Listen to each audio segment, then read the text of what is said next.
On this week's Fast Track, the airline that's been allowed back into Europe after being banned because of safety fears. Some of my close friends, jokingly said, we'll wait 6 to 12 months, probably you'll close the airline, And I said, I'll prove it differently how. Also coming up in this week's programme, summer festivals across Europe, and Taiwan hosts a landmark exhibition of one painting.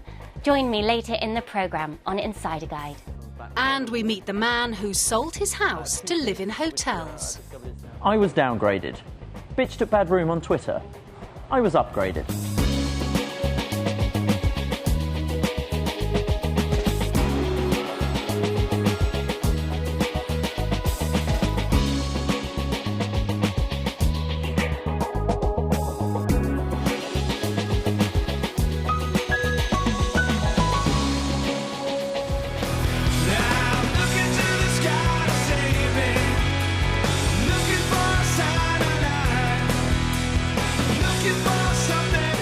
Hello, I'm Fiona Foster. Welcome to Fast Track. Now, when it comes to airlines, everybody has their favourite. Maybe it's the service, maybe it's the legroom, maybe it's the frequent flyer programme you like. But when an airline has such a poor safety record, it's banned from flying in Europe, then for many passengers, everything else just becomes irrelevant. That's what happened to the Indonesian national carrier Garuda. But in recent years, it's turned things around, as Carmen now reports from Jakarta. Thanks, Fiona. Garuda Indonesia Airways began in the late 1940s with a handful of DC-3s, like the one behind me. The name Garuda was taken from a mythological Hindu bird, but its safety record soon became legendary for all the wrong reasons.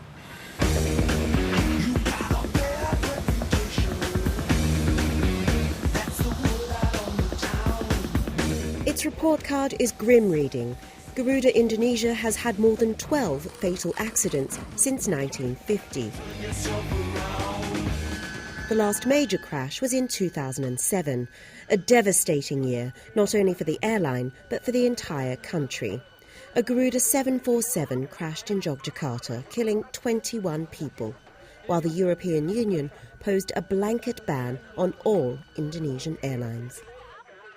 Reputation-wise, being in an airline, whereas people doubt your safety standard, that's why you cannot fly into Europe.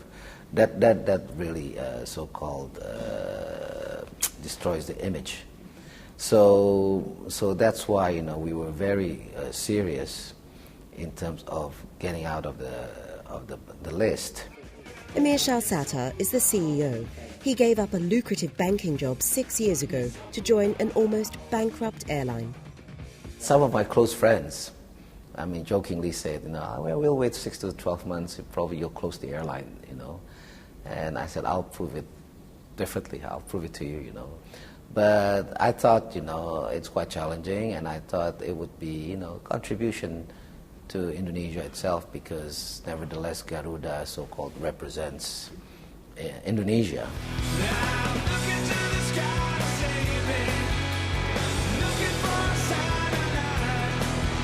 Relishing a challenge, Mr. Sattar embarked on a major makeover, restructuring debt, new planes, and of course training staff and updating safety procedures.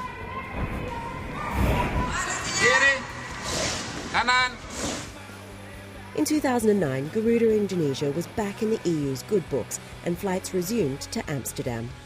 The CEO, Sattar, has done a very, very good work in inculcating, because the inculcating is workforce about the safety culture.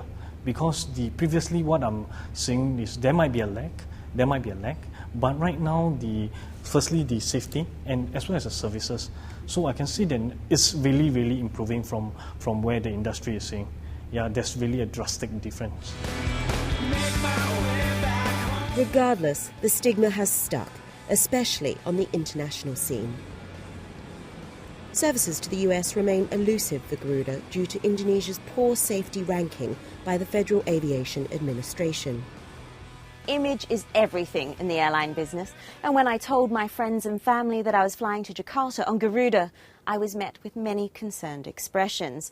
So despite the airline's recent improvements over the past few years, changing public perception could be its biggest challenge. Perceptions die hard. It's going to take a long time to get those perceptions to change. It's probably going to take another 3 to 5, maybe even 10 years for Garuda Indonesia to truly emerge as a world carrier. They're also, by comparison to some of their peers, very small, and there are a lot of those legacy perceptions that needs to change. Some of them even related to the state of Indonesia as a country. And so, to help change public perception, Garuda is revamping its fleets. The airline hopes to almost double the number of planes by 2015. It now has a 4-star rating and was voted the world's most improved airline in a survey of 18 million travellers by London-based airline reviewer Skytrax.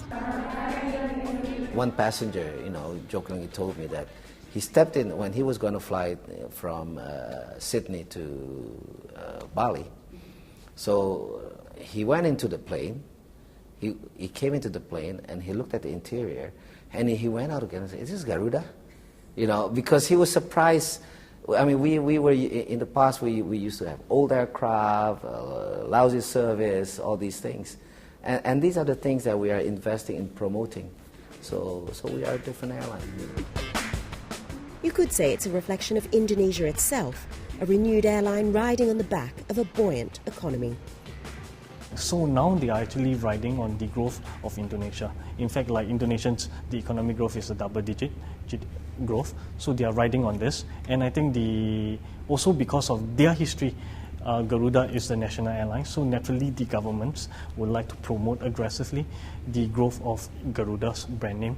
So I think in the mid and long term, Garuda is in a very, very good positions to position itself as a top, but at the same time it has also other, like in terms of the CityLink, to actually capture the lower end of the business. So my conclusion is Garuda is actually poised to grow further. A lot depends on a national carrier, put simply, because they have the ability to help drive tourism. Brand and marketing expert Martin Roll says the airline is at a turning point and building a strong national brand is key to its success. If you think about Garuda Indonesia, it's going to travel to many spots of the world, so many people around the world that maybe have not heard about Indonesia, not been to the country, they will start to hear about it because it's carrying the name of the country. So I think it's going to be very important. It's also the first touch point with the country. So if you're boarding in Frankfurt, in Los Angeles, and you're flying to Jakarta, you might even fly onwards.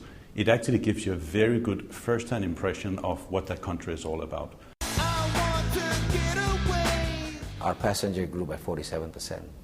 Our capacity grew by 40%. So the economy is growing, and then domestic flights are growing, regional flights are growing. I think it should be a better year, So it is a very long-term journey, and I think one of the crucial things for Indonesia, for the government, is to have a very long-term perspective when it comes to the turnaround.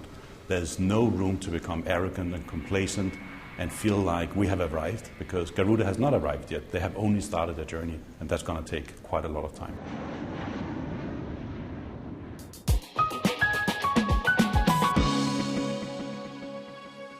Carmen Roberts in Jakarta on the turnaround in Garuda's fortunes.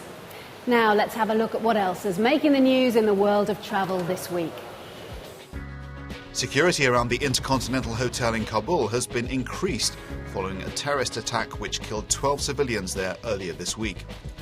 The attack came just days after President Obama announced a scaled withdrawal of US troops from Afghanistan. Currently 8 international carriers fly into the capital, and Turkish Airlines have told Fast Track they intend going ahead with the launch of their new route to Kabul later this month, claiming it will be a vital link for business travellers. Malaysia Airlines say there won't be any room for babies in the first-class cabins of its new A380s when they arrive next year. The airline already bans newborns from the front of the plane on many of its routes. Now that ban will be extended to its super jumbos. Last month, British travel agency Thomson Holidays launched Thomson Couples, a vacation experience which guaranteed holidaymakers there will be no children at their destination. Another 25 cultural landmarks have made it onto the UNESCO World Heritage List. The New additions have been judged as offering outstanding universal value and include Fort Jesus in Kenya and natural sites such as the Ningaloo Coast in Australia. Representatives from the sites hope their new World Heritage status will help to boost tourism. And you can find that full updated list on the UNESCO website. The Mexican state of Guerrero is advertising for a new all-female tourist police force. It's hoped the new patrols will deter crime and act as guides for visitors. But women's groups have criticised the initiative as stereotyping women after a state representative said he hoped applicants would preferably be beautiful. And a hotel in New York has become the first to offer a luggage service from a robot. The mechanical arm automatically places guests' suitcase into overhead lockers for safekeeping. There's no word on whether they demand a tip though.